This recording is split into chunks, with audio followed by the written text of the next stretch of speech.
warahmatullahi wabarakatuh. Nama saya Asmit Ismail. Saya akan menjelaskan materi tentang surat kuasa membebankan hak tanggungan.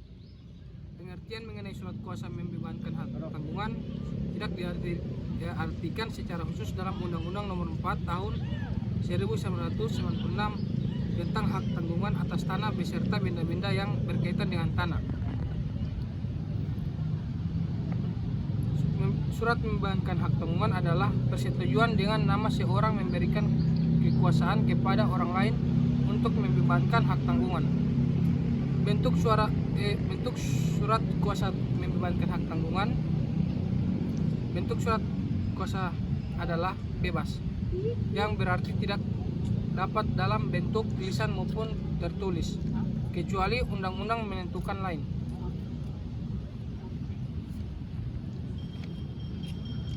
Kedua, isi surat kuasa membebankan hak tanggungan.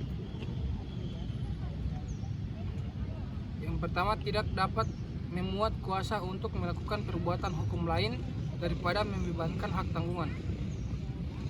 Kedua, tidak memuat kuasa substitusi.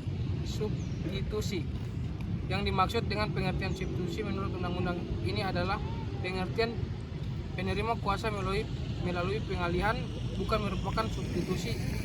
Jika penerima kuasa memberikan kuasa pada pihak lain dalam rangka untuk bertindak mewakilkan.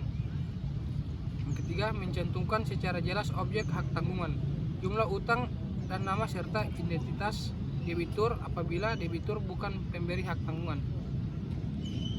Yang keempat, kuasa untuk membebankan hak tanggungan tidak dapat ditarik. Kelima, SKMHT untuk tanah yang belum terdaftar.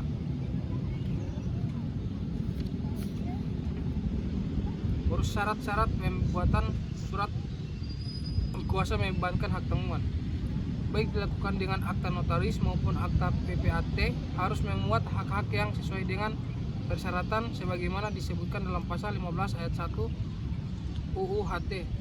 Dengan kata lain, SKMHT mempunyai sifat memaksa, dalam arti pihak tidak bebas untuk menentukan sendiri baik bentuk maupun isi dari perjanjian pembuatan akta SKMHT tersebut.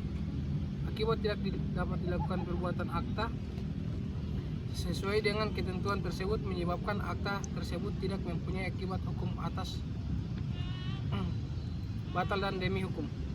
Mengenai syarat-syarat untuk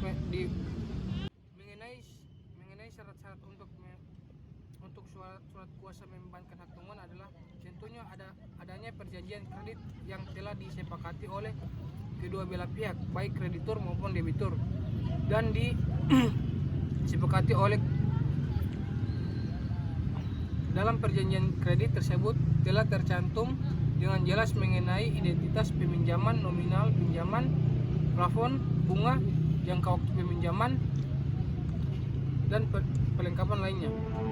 Dalam pembuatan SKMHT sendiri, di notaris yang harus dilengkapi adalah KTP peminjaman. Yang keempat, syarat-syarat sah dan masa berlakunya surat kuasa membebankan hak tanggungan.